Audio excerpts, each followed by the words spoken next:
As leadership in the church always means first and foremost leading people to Christ, let us listen to what is written in the Gospel of Jesus Christ according to John. The next day, Jesus decided to leave for Galilee. He met Philip, who, like Andrew and Peter, came from Bethsaida, and said to him, "Follow me." Philip went to find Nathanael and told him, "We have met the man spoken of by Moses in the law and by the prophets. It is Jesus, son of Joseph, from Nazareth." Nazareth? Can anything good come from Nazareth? Nathanael exclaimed. Peter answered, "Come and see. Surely you know that you are God's temple, and that God's Spirit lives in you." Dear sisters, having heard all this, you are aware that you will be entrusted with a great task to witness to Christ as the leaders of CWF in Southern Zone, and to join us with your help to build God's own church in this place. Therefore, your daily life must show forth an example of Christian faith to your group.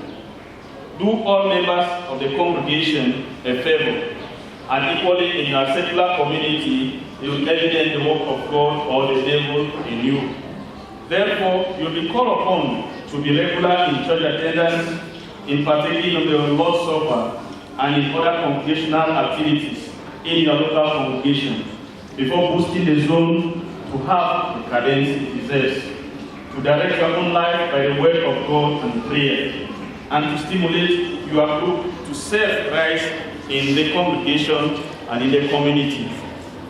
The CWF group of the Southern Zone will be evident by your good work, not out of your credit or capability, but out of God's fame, pleasure in you.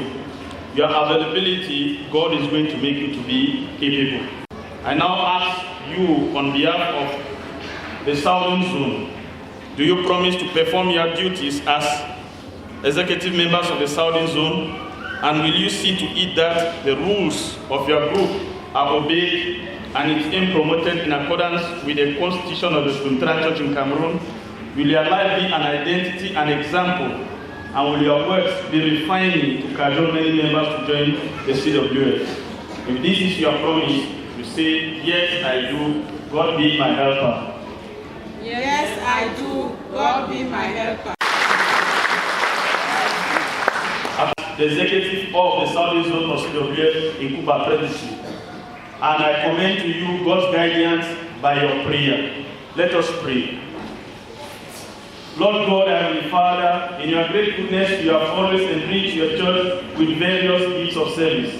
We thank you for these our sisters who are ready to serve you as executive members of the Southern Zone of the CWF here in Cuba Presidency.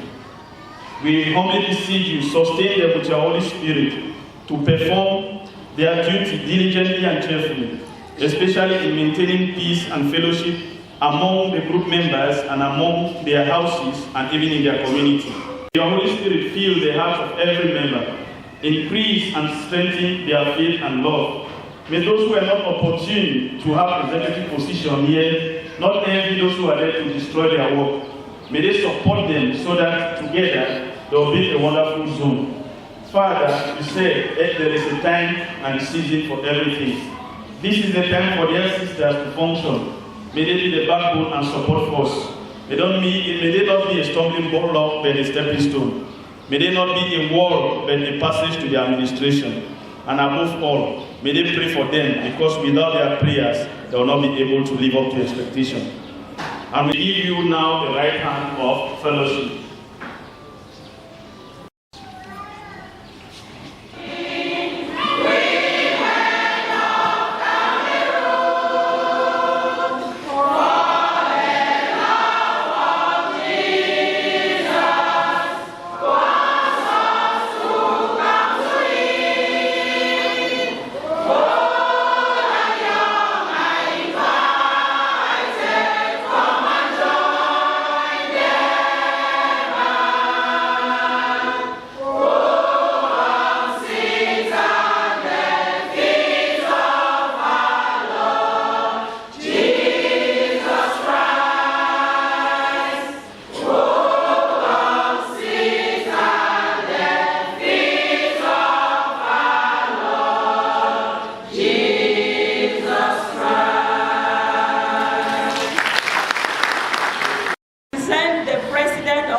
PWF Kumba Presbytery.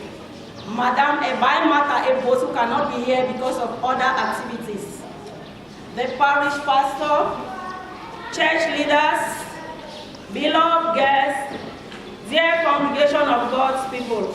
If anyone is in Christ, He is a new creation. the old is gone, The new has come. the process of reconstitution of the movement has come to pass. Now put on your boots for service. I thank all leaders who served in the years past. May they watch over, encourage, and inspire the young ones to move on. I congratulate the new leaders who have come up to serve and continue the success story of the movement in Kumba Presbytery. Grace be sufficient for us as we remember to serve the Lord with joy. Let us hold our hands together and go to Christ, our sure foundation. It is welcome you all to this very first celebration of the year in 3 centers across the presbytery: Kiango Central, Mbonge Road, and Kumbambeng, under the theme, "You do not want to go away also, do you? Lord, to whom shall we go?" Times like these, what is your worry? Is it pain or heartache, health challenges, stubborn children, hardship, bereavement, misunderstanding, slander, despair, dissatisfaction, anger, discouragement, hopelessness, etc.? Dear sisters, all is well because we have Jesus Christ in our boat to calm the storms. Let us lift up the spirits of our sisters who are downtrodden for one reason or the other.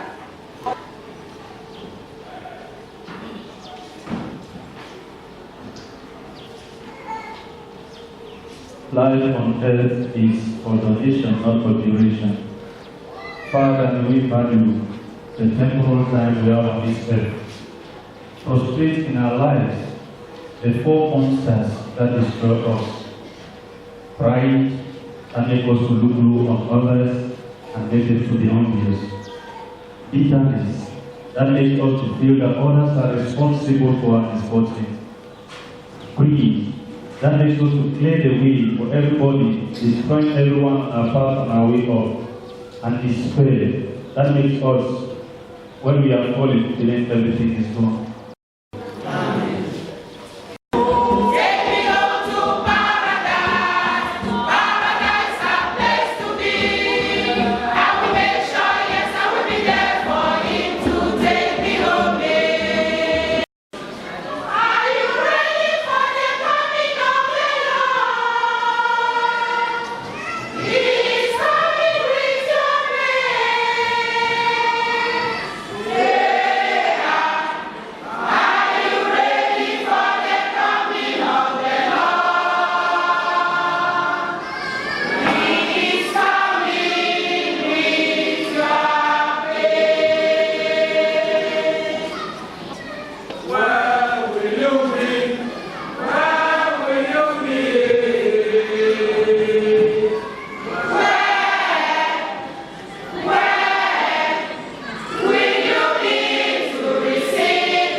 In the new heavens we shall have abundant life. The glory of God shall surround us. We shall have abundant rest. In the new heavens we shall have abundant life. The glory of God shall surround us. We shall have abundant rest. From our hard work, We shall have abundant rest. from our struggling, We shall have abundant rest. Christ is coming, yeah. Coming return, yeah. My brethren, He will pay you by your works. Christ is coming, yeah.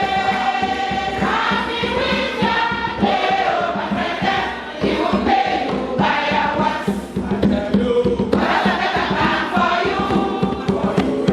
He will pay you by your works. God has a better plan for you. He will pay you by your works. How beside you, if you're faithful, oh my sisters, He will guide you to the end. How beside you, God will guide you, God will guide you, oh my sisters, He will guide you to the end. I tell you, God has a better plan for you. for you wait, He will guide you to the end. I tell you, God has a better plan for you. for you wait. He will guide you to the end. God is so kind. God is so kind, God is so kind. Oh, my brethren, He will lead you to the end. God is so kind. God is so kind. If you're truthful, oh, my brethren, He will lead you to the end. I tell you, God has a better plan for you. He will lead you to the end. I tell you, God has a better plan for you. He will lead you to the end. I tell you, God has a better plan for you. He will pay you by your works. I tell you, God has a better plan for you. He will pay you by your works.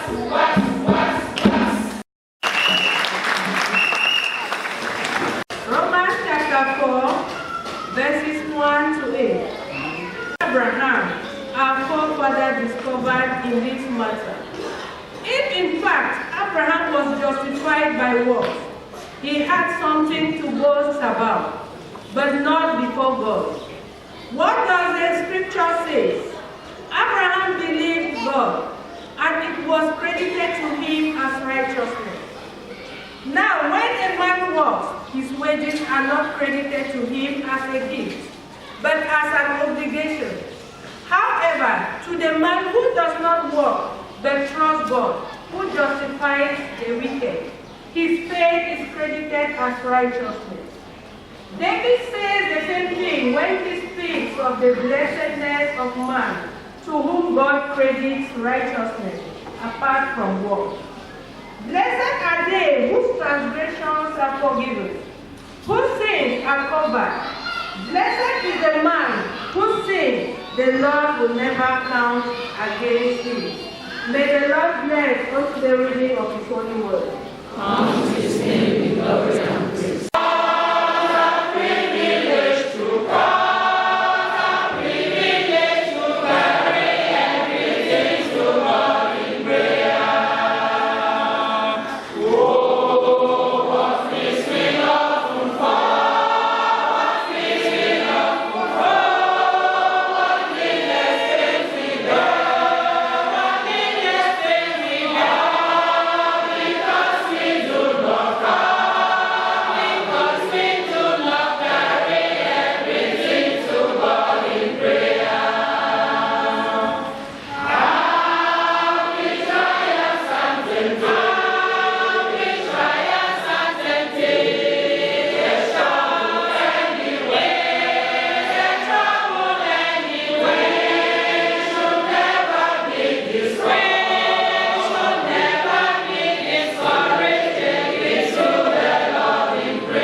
facing the crowd, you frustrate your tomorrow. Because when that wealth is no more there, the people will abandon you.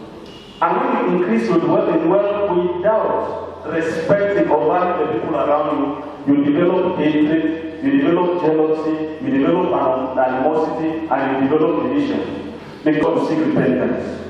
He climbed the sycamore tree not to bring anything for himself, not to be able to bring glory for himself. They climbed the sycamore tree to see Jesus, who is what? The transformer.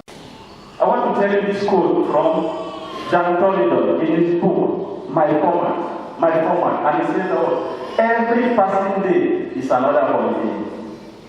We thank you for the life of Zacchaeus, who has been living in the crowd, was walking against the crowd because he was extorting from the crowd. That will end him in negative popularity. He had walked against those whom he was supposed to work for. But your presence had made him to realize that life is more in association and not in isolation. You opened his eyes to see the same things that he could not see as evil. You made him, oh Father, to bless the poor that he was extorting from. Give us a heart to bless the poor and not to extort from them.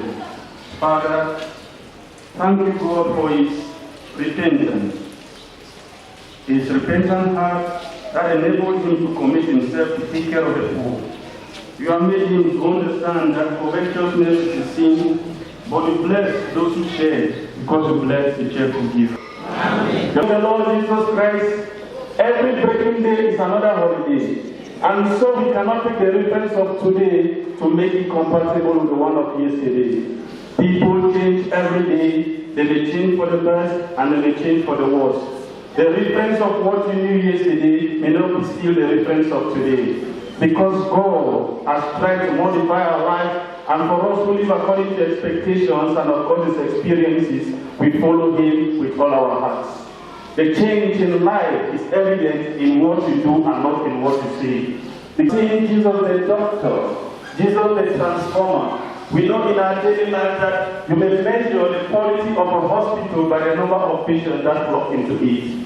You may measure the quality of a doctor by how many patients can testify that the doctor tried to heal the one. And Jesus Christ, the doctor, when he meets you, your situation will not be the same again. We know that the church is a hospital for sinners and not a museum for sin. And with this, when we come to the church and we answer transformation, it should be seen in our actions. Jesus Christ was leaving Nazareth to Jerusalem. And remember, there is a very short path from Nazareth to Jerusalem. But Jesus had to pass through Jericho. That was a very long path. There was a reason why Jesus had to pass through Jericho. Because Jericho, when you read biblical history, has been a popular city of negativity. Every bad thing you want to think of, if you don't mention Nazareth, you mention Jericho. That in our community, when they talk about you grew in Fiango, you grew in Cham, Mutengele, you become a potential suspect. Not so? True or false? So Jericho was a city full of evil, prostitution, killing, and of course kidnapping. We can see this in Joshua chapter 6, where Joshua had to destroy the city of Jericho in order to go to the promised land. But this defunct, rejuvenated city has been a place that Jesus must pass through because salvation must come to the heart of a wicked person. Zacchaeus was a tax collector. We know very well with our Cameroon setting, when they call you a tax collector, they always have misgiving. But this one was not just a tax collector, but a chief tax collector. Those who are selling in the market, those who are doing road business will know what it means, their confrontation with taxation officers. They are rich, some are rich not because of what they earn, but because of the amount they extort. Either they'll give you taxes that have not been stipulated by the government. They'll give you higher taxes so that the order will be for them, or they'll give you lower taxes that will not be received, because that money will enter into their pocket. I had a friend who was working at a toll gate. Anybody who works at a toll gate know that before 3 months you make money, because you multiply your tickets and the other one does not even go. At times, drivers are passing you up to 300 instead of 500 and no receipt to be given. So So all that money will be in your pocket. So this one made Zacchaeus to be stupendously rich, very rich. When he was revered by people in his presence, but behind they were grumbling, because his riches were what? Were questionable. Don't misinterpret the Bible. The Bible does not condemn us. The Bible appreciates wealth in claiming. When you look at all those who serve God, right down to Jesus Christ, they were very wealthy. When you go, Abraham was very rich. That is why in Genesis 15 he was worried. And he was worried that who will take over my wealth? Because I have no child. And he said, I have only Eliezer, my chief servant. And God brought him out and said, oh, look at the sands in the sea and the stars in the sky. You will have offspring. The Lord is good. God blessed Isaac stupendously. When we read Genesis chapter 26, verse 10 to 12, they say the land of Mesopotamia was barren. Then Isaac, a servant of God, harvested 100-fold. But when your riches, you take them forcefully like Jacob did, you experience Jacob's nemesis in Genesis 31, when he was serving many other people with the blessings, but he was not getting anything. That is why he ran away. Even they abandoned Esau, who was kept by the father. And so far God had blessed him. He was very rich. When you read Genesis chapter 10, verse 1 to 10, when Jacob was coming to make amends, what did Esau tell him? I don't need your wealth. I have already enough. He had 400,000 soldiers. Can you beat 10 people nowadays? They had 400 soldiers who were looking after him, meaning that he was very rich. God does not destroy riches, but God destroys riches that are questionable. And when we read Ruth chapter 4, verse 1 to 5, you see that Ruth was blessed with Boaz, and she was what? She was happy. Dear friends, even the selection of the disciples of Jesus Christ, Jesus did not take those pockets who were hungry. Jesus took pockets that were rich. If you look at Peter, Andrew, James and John, all of them were fishermen, not by hooks, but fishermen with boats. For those who have lived around the seashore, you will know how much those fishermen are making a day. The NIV described Zacchaeus as short. The Good News described Zacchaeus as little. The King James version described Zacchaeus as short of status. In every way you describe him, you know, he was short of the expectations of God. That is why he was crooked. He was little in the eyes of men because he had dealing himself in corruption and bribery practices. He was stagnated in the things of life that cannot be given an identity. So Zacchaeus was short. He could not see because of the crowd. The crowd has swallowed very well.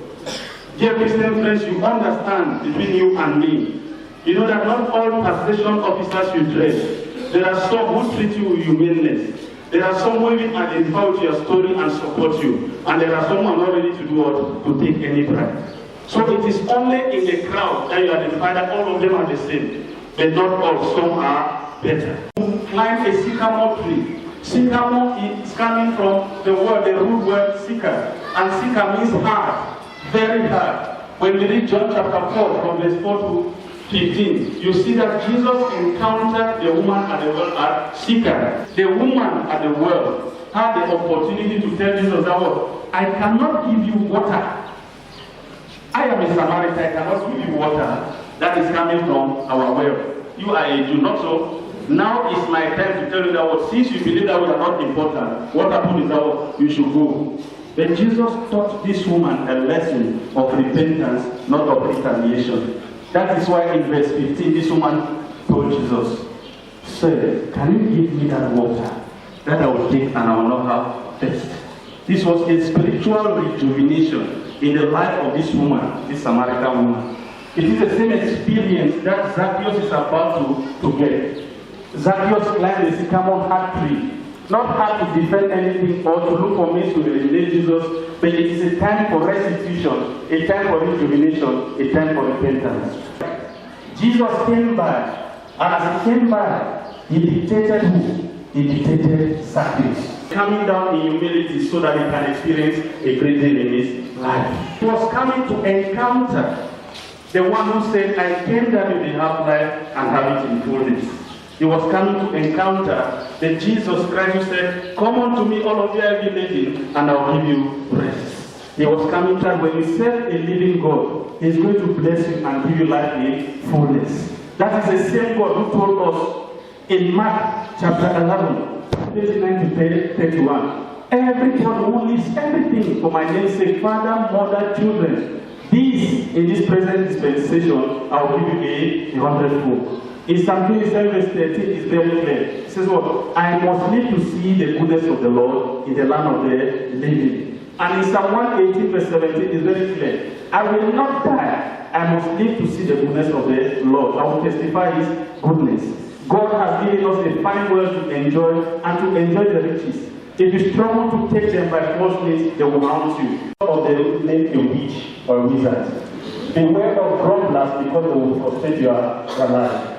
If you are in a company of grumblers, know that you are in the wrong direction. Happiness must come in the heart. Because a Christian who is not happy is bringing what external stalemate. In the difference, Jesus, after this pronouncement, told Zacchaeus that salvation has come to your house today. Salvation has come to your house today because you yourself, you are the son of Abraham. You yourself, you are a daughter of Esther. All those who have blessings of old, you are linked to them. You yourself, you are a daughter of Ruth. If you cleanse your path, your tears will only tarry in the night, joy comes in the morning. Then that today is come together. Is it true? Yes. Are you sure we are coming together? Yes. Are we fellowshipping or we are following sheep? We are fellowshipping. You are fellowshipping. Yes. Some women have been in disgrace. They destroy the body of Christ. Many have chased away women who are supposed to learn more. Many in their attitude, their husbands are even teaching them not to go to CWA because they know that what all of us are equal. The things that they need to plant into the house, to improve on the house, they have been taken to do to scatter the house. And at the end of the day, CWA from outside it is seen as what a group of what yellow wrapper and not what yellow wrapping. Yellow wrapping means you wrap the things that are good so that you can be able to exploit. To be able to represent your fire, that is wonderful. To be able to represent the fellowship that we share. Many women have decided not to join CWA because we have frustrated the plans of CWA. If we don't give them our money, how the people will grow. Christianity is not about the money, it is about the blessings. And when the blessings flow, God is going to give you the money. Do not be an agent of bad faith. May God bless us all. Amen.